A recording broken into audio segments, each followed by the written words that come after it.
Esa noche, cuando abrí la puerta del baño, no esperaba encontrar nada más que una toalla tirada en el suelo o quizás el grifo mal cerrado. No imaginé que encontraría un condón usado flotando en el inodoro, uno que yo no había usado ni recordaba haber visto en meses. Me quedé quieto, mirando esa cosa asquerosa como si fuera una bomba a punto de explotar, porque en realidad lo era. Cerré la puerta despacio, sin hacer ruido, como si ocultar el hallazgo pudiera detener lo que ya se había roto. Clara estaba en el salón viendo una serie en Netflix como si nada, con las piernas cruzadas sobre el sofá, riendo con un capítulo que ya había visto 3 veces. Me senté a su lado y no dije ni una palabra. No me atreví. El silencio era mi único escudo mientras mi cabeza se llenaba de preguntas. ¿Cuándo? ¿Con quién? ¿En esta casa? Sentí náuseas. No por lo que vi en el baño, sino por la imagen mental que me golpeaba como una ola en la cara, Clara con otro hombre en nuestra cama, en nuestro hogar, justo a unos metros de donde duerme nuestra hija cada noche. Durante 3 días fingí que no pasaba nada, y ella ni se dio cuenta. O peor aún, si se dio cuenta y no le importó. Me limité a mirarla de reojo, a observar cómo escribía en el móvil con una sonrisa que no me dedicaba a mí desde hace meses. El sábado por la tarde le dije que iba a casa de mi primo en Ruzafa para ayudarle con un problema del coche, pero en realidad fui a un bar y me senté con una cerveza frente al móvil, revisando mis propias sospechas como un detective barato. No tenía pruebas sólidas, solo ese condón, su indiferencia, y esa risa estúpida que soltaba cada vez que le escribían. Entonces se me ocurrió algo tan bajo y tan desesperado que me dio vergüenza solo de pensarlo, revisarle el móvil. Pero lo hice, claro que lo hice. Esa noche, mientras ella dormía, tomé el teléfono de su mesita con la delicadeza de un ladrón, me lo llevé al baño y usé su huella mientras seguía dormida. No tardé ni 5 minutos en encontrar lo que temía, mensajes de alguien guardado como Dani Gimnasio. Las conversaciones eran breves pero evidentes, fotos, bromas con doble sentido, frases como me gustó lo de ayer o no puedo esperar a repetirlo. Cerré el móvil con un nudo en la garganta y una mezcla de rabia, tristeza y humillación que no sabía ni cómo clasificar. Al día siguiente, durante el desayuno, la observé preparar el café como si nada, con esa bata roja que solía excitarme y que ahora me producía repulsión. ¿Dormiste bien, Manuel?, me preguntó, con esa voz dulce que ahora me sonaba hueca. Asentí con la cabeza. Ella se giró para sacar leche de la nevera y ahí fue cuando lo solté sin pensar demasiado. ¿Quién es Dani del gimnasio? La taza tembló en su mano. No se le cayó, pero estuvo cerca.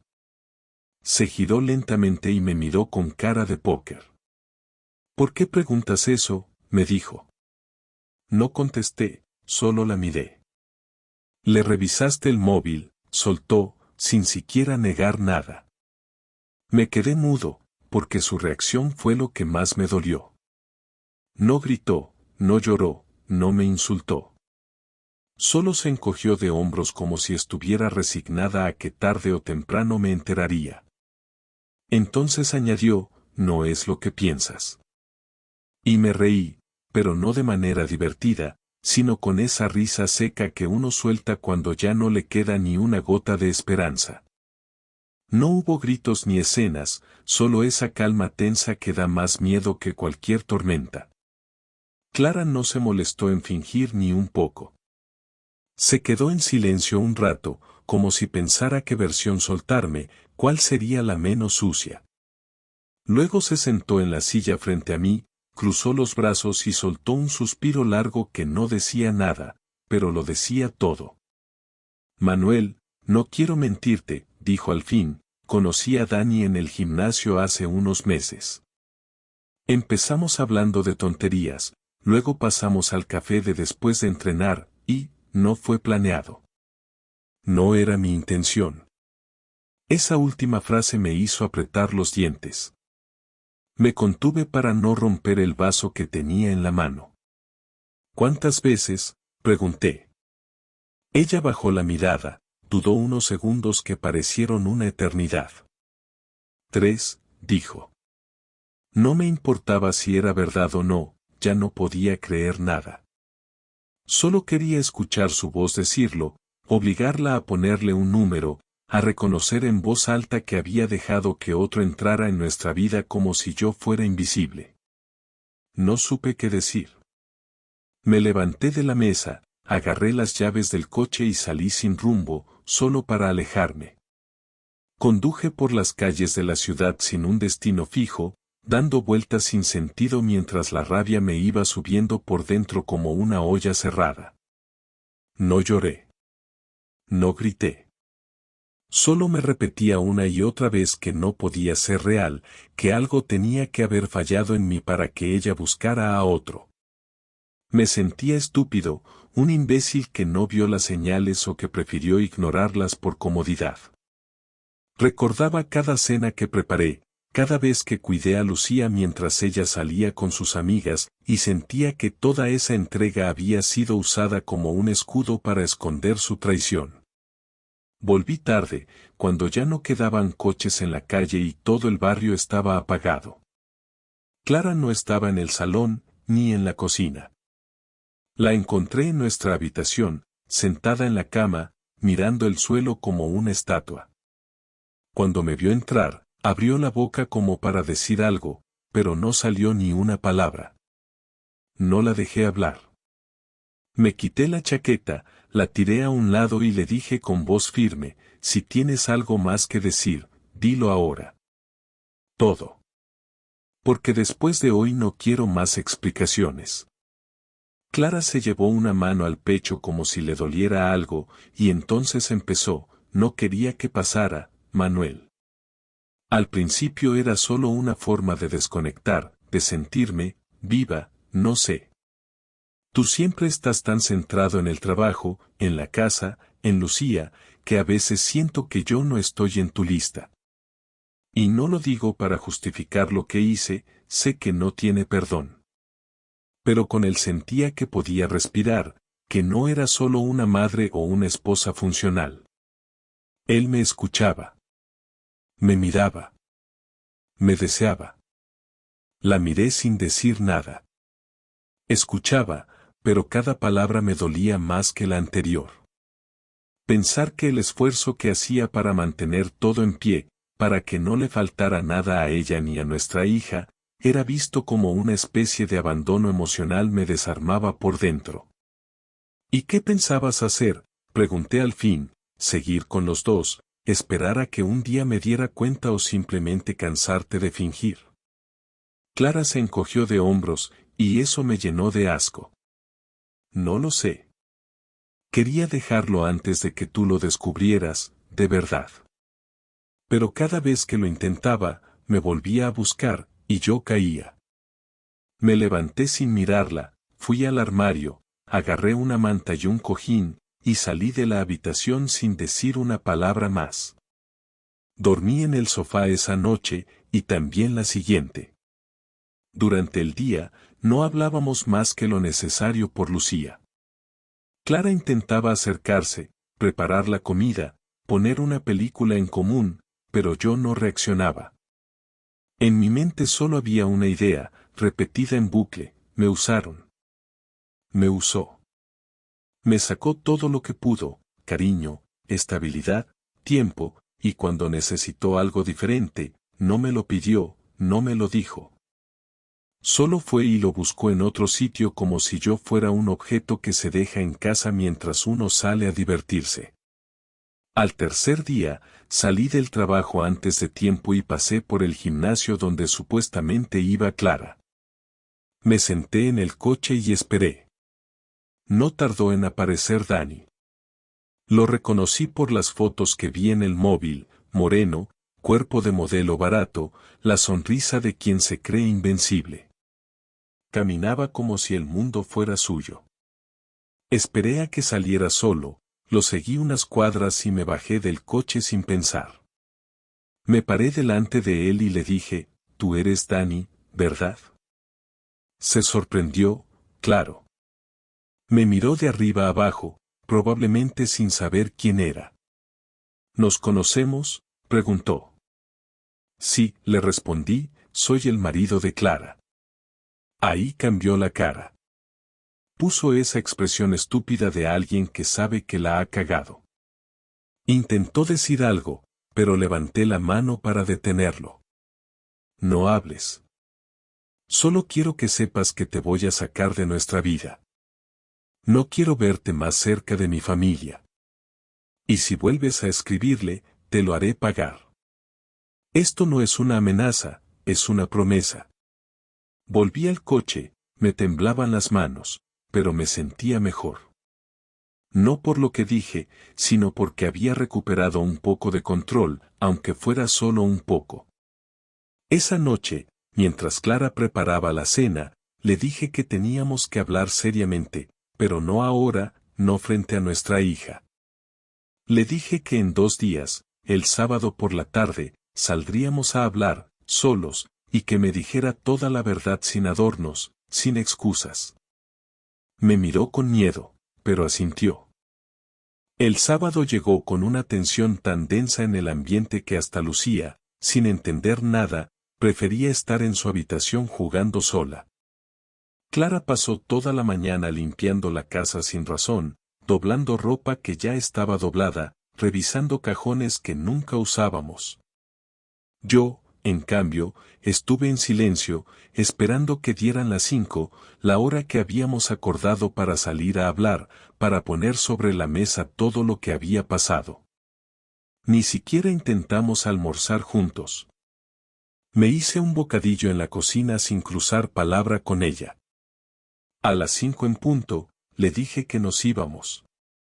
No preguntó a dónde, solo agarró su bolso, se puso una chaqueta y salió detrás de mí como una invitada a su propio juicio. Manejé hasta un parque al que íbamos de novios. No por nostalgia, sino porque sabía que allí no podríamos gritar ni perder el control.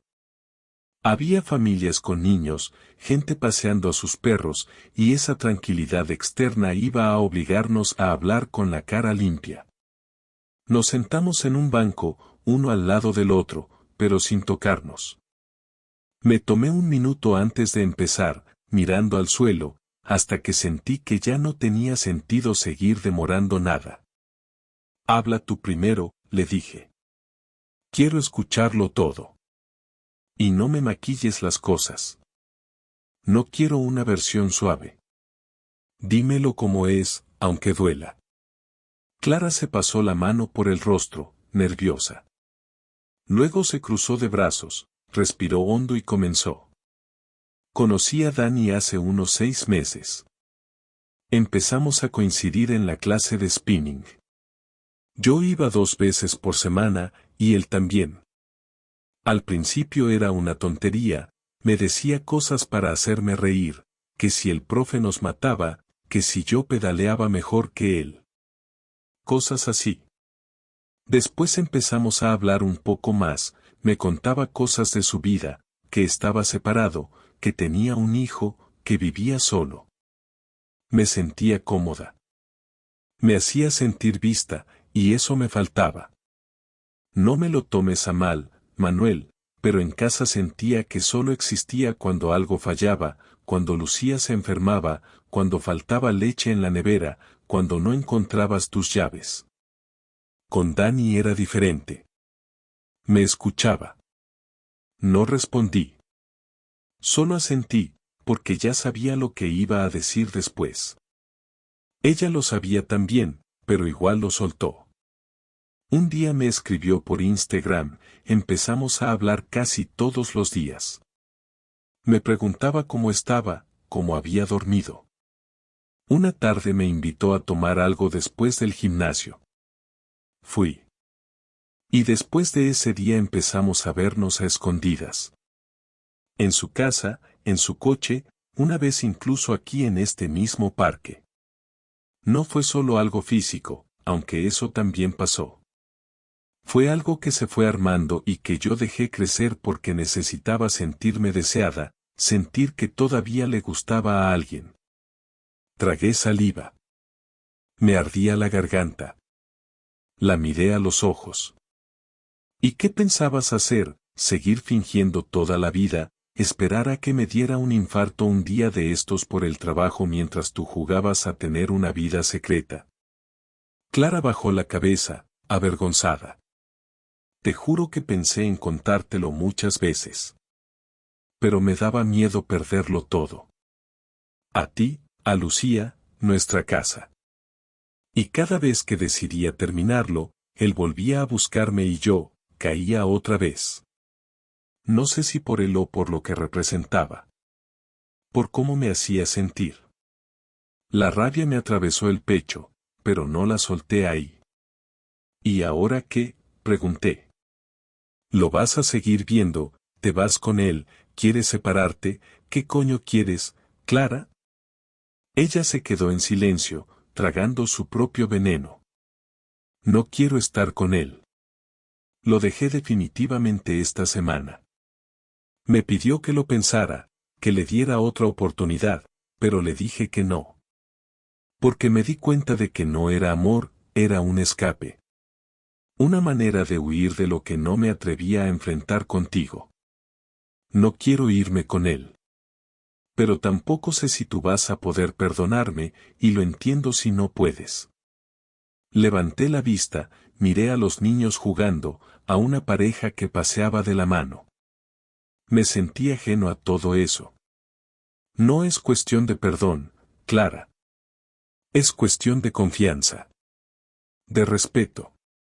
Tú cruzaste una línea, varias veces, y yo no sé si puedo mirar tu cara sin pensar en él, sin imaginar sus manos sobre ti, sin preguntarme si me estás mintiendo otra vez. Porque eso es lo peor, que ahora todo lo que digas me va a parecer falso. Ella asintió, sin tratar de justificarse. Yo no te voy a pedir que lo olvides, ni que hagas como si no pasó. Solo te digo que, si quieres intentarlo, aunque sea empezar desde cero, estoy dispuesta. Pero si no puedes, si ya lo has decidido, también lo aceptaré. Me levanté sin decir nada. Ella entendió que la conversación había terminado. Caminamos de vuelta al coche sin tocarnos, sin mirarnos. En el camino de regreso, nadie habló. Solo el ruido del motor y nuestras respiraciones nos recordaban que aún estábamos vivos. Al llegar a casa, cada uno se fue a una habitación diferente. Esa noche dormimos en camas separadas por primera vez en 8 años. La mañana siguiente fue silenciosa, como si la casa entera supiera lo que había pasado y estuviera conteniendo el aliento para no romper la frágil calma. Me levanté antes que Clara, preparé el desayuno para Lucía y me aseguré de que estuviera lista para su clase de natación, como todos los domingos. No intercambiamos palabra más allá de lo necesario. Clara bajó con el pelo mojado, sin maquillaje, con la misma expresión apagada de los últimos días.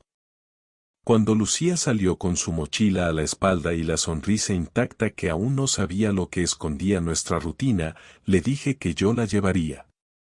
Clara no protestó. Me limité a agarrar las llaves, decirle que nos veíamos en un rato y cerrar la puerta sin mirarla.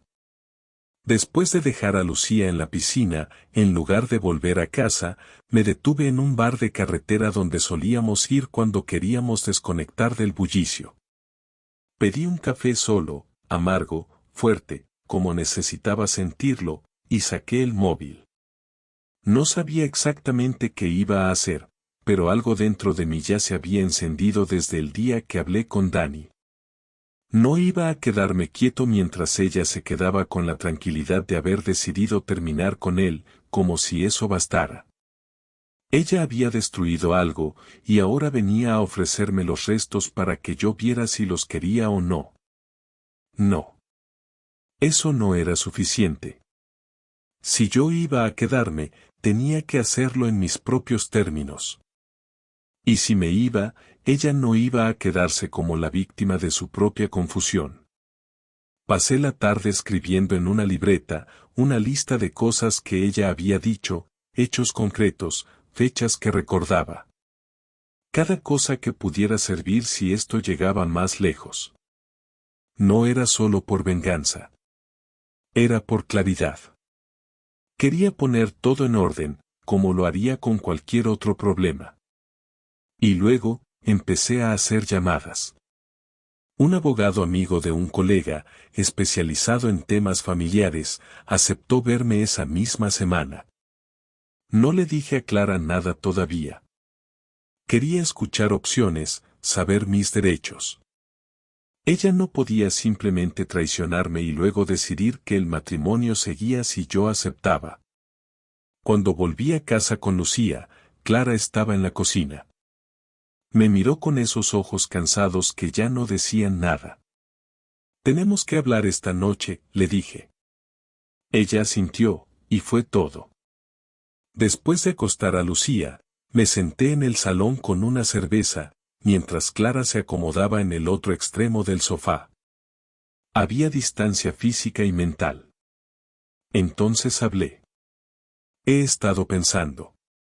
Y no puedo vivir con alguien que me miente, que me hace sentir como un invitado en mi propia casa. Quiero que te vayas. No estoy diciendo que esto sea el final definitivo, pero necesito distancia. Tiempo. Tú elegiste tener una doble vida. Ahora vas a tener que vivir con las consecuencias. Clara no reaccionó al instante. Se quedó callada. Luego preguntó en voz baja, ¿y Lucía? Le respondí sin vacilar, se queda conmigo. Aquí. Esta es su casa. Tú puedes venir a verla, podemos organizar horarios, pero no pienso dejarla en manos de alguien que fue capaz de esconder algo así durante meses. Ella intentó argumentar, pero no la dejé. No es negociable. Te vas mañana. Ya he hablado con un abogado, estoy averiguando cómo manejar todo esto legalmente. No quiero escándalos, no quiero peleas frente a nuestra hija. Pero no voy a seguir bajo el mismo techo con alguien que me humilló. Clara rompió a llorar, pero su llanto ya no me afectaba. Era un sonido seco, mecánico, como el de alguien que llora por costumbre. No me acerqué. No la consolé.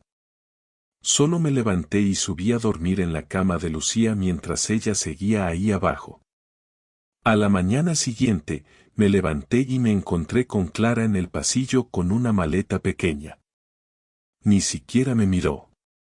Me voy a casa de mi hermana. Hablaré con el abogado también. No quiero problemas, Manuel. Asentí sin decir más. Le abrí la puerta y la vi salir sin decirle adiós. Me senté en el sofá, encendí el televisor sin mirar realmente lo que había, y por primera vez en mucho tiempo sentí que volvía a respirar, aunque fuera entre cenizas.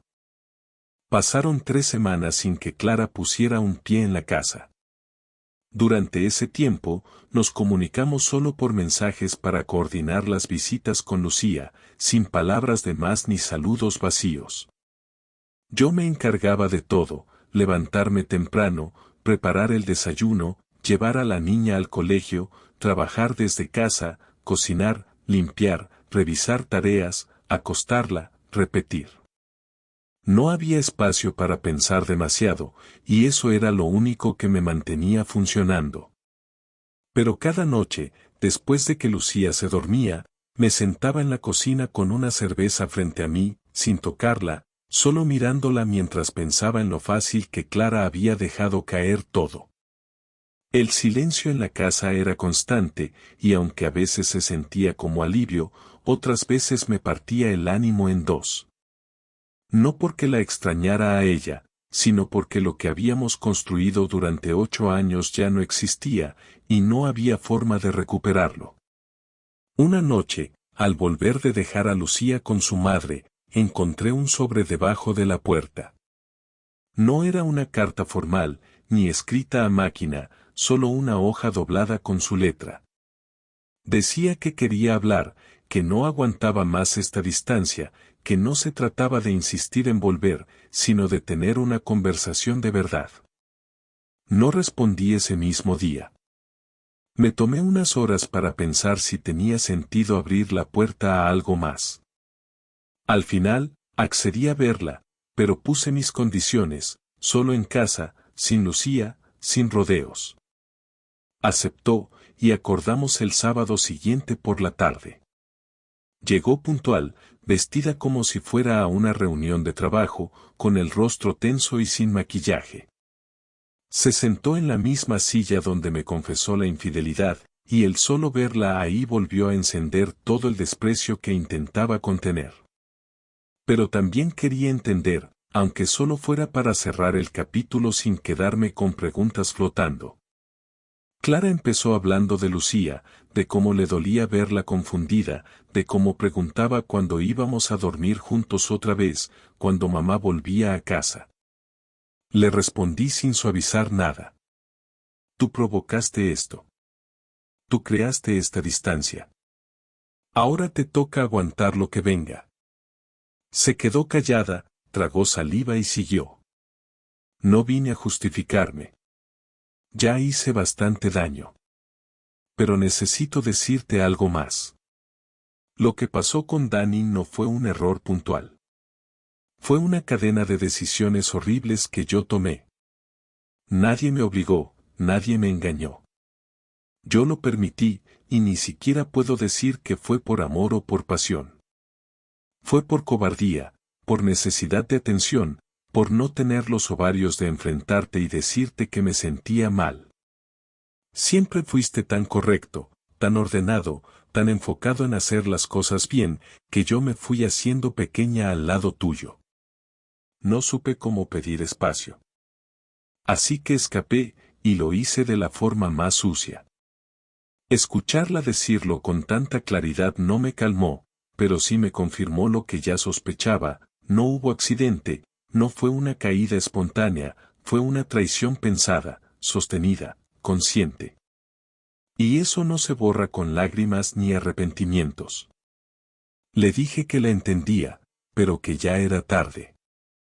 No puedo construir nada contigo sabiendo que, cuando las cosas se complican, tu forma de reaccionar es acostarte con otro. No puedo dormir con una persona en la que no confío, y no quiero que Lucía crezca viendo una pareja rota tratando de fingir amor por obligación. Clara asintió, como si hubiera esperado esas palabras. No te estoy pidiendo que volvamos. Lo único que quiero es que podamos criar a Lucía de forma civilizada.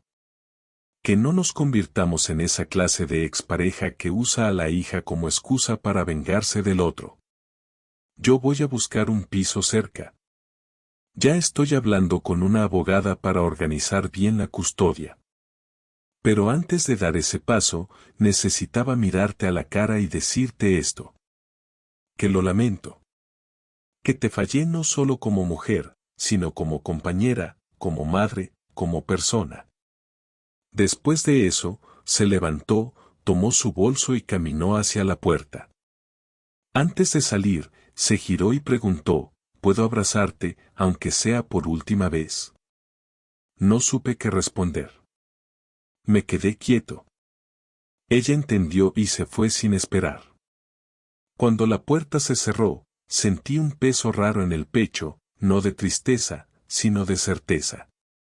Esa era la última conversación que necesitaba tener con ella. Después de aquella última conversación, no hubo más dudas. Clara no volvió a pisar la casa salvo para recoger las cosas que le faltaban, siempre cuando yo no estaba y en silencio, como una sombra que prefiere no molestar. Nos comunicábamos solo por correo electrónico o mediante la aplicación del juzgado, que los abogados activaron en cuanto se formalizó la solicitud de custodia compartida. No hubo peleas legales. Cada uno sabía exactamente qué había hecho y cuál era su lugar. El acuerdo fue justo: Lucía pasaría la mitad de la semana con cada uno, manteniendo la misma escuela, las mismas actividades, el mismo entorno, para que la ruptura no le estallara tan fuerte en la cara. Era lo mínimo que podíamos hacer por ella después de haber fallado como pareja. Me adapté a la nueva rutina con una rapidez que no esperaba. Las mañanas con Lucía eran más tranquilas, las cenas más organizadas, y los fines de semana con ella tenían una energía que antes no sabía ver. Me di cuenta de que había pasado años corriendo de un lado a otro, intentando sostener una familia sin preguntarme si todos querían realmente seguir en ella.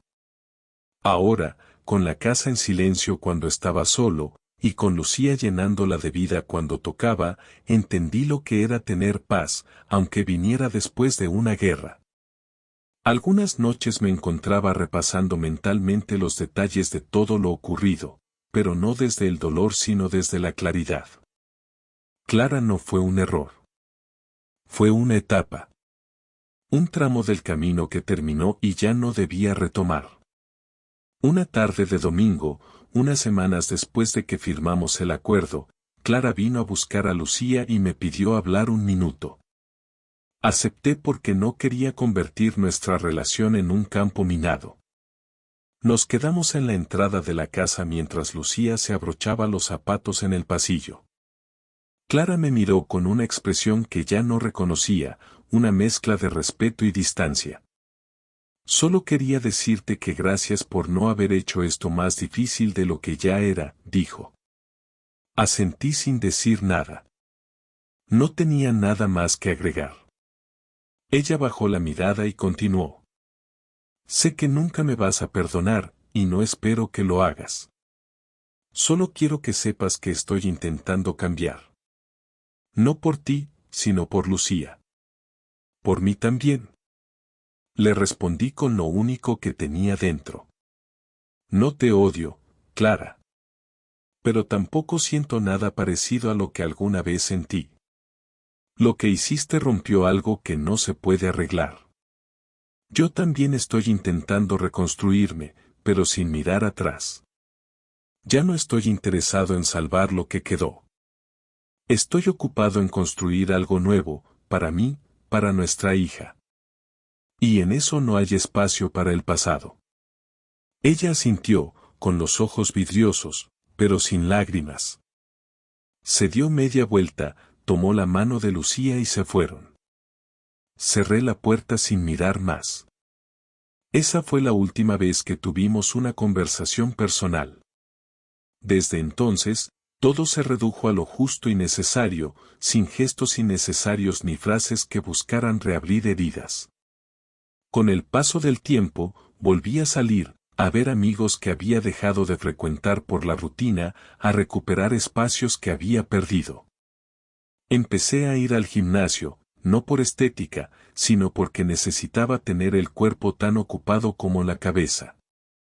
Algunos conocidos me preguntaban qué había pasado, otros preferían no mencionar nada. Yo tampoco hablaba mucho. No por vergüenza, sino porque ya no lo necesitaba. Lo que había pasado entre Clara y yo era solo una historia más. Triste, sí, pero no excepcional. Me di cuenta de cuántas parejas estaban rotas por dentro y solo seguían por costumbre, por miedo o por comodidad. Y entendí que haber salido de ahí, por doloroso que fuera, era una forma de empezar de nuevo. Una noche, mientras recogía los juguetes de Lucía del salón y apagaba las luces, me quedé parado unos segundos en medio del cuarto, en silencio total. Pensé en todo lo que había perdido, pero también en lo que había ganado: claridad, libertad, paz. Ya no había discusiones a media voz, miradas cargadas de reproche, silencios que dolían más que los gritos. Había rutinas tranquilas, momentos con mi hija donde cada risa era real, planes que ya no se construían sobre una mentira. No tenía pareja, no tenía a Clara, pero tampoco tenía dudas. Me fui a dormir esa noche sintiéndome completo, no por tener todo resuelto, sino por saber exactamente quién era y lo que no iba a permitir nunca más. No necesitaba una nueva relación para sentirme válido, ni una familia perfecta para sentirme exitoso. Lo único que necesitaba era no traicionarme a mí mismo, no aceptar menos de lo que merecía, no justificar lo injustificable. Había sido engañado, humillado, herido. Pero también había tomado decisiones, había actuado con firmeza, había defendido mi lugar como hombre, como padre, como persona. Y eso, más que cualquier otra cosa, era lo que me hacía sentir en paz. No con Clara. Conmigo.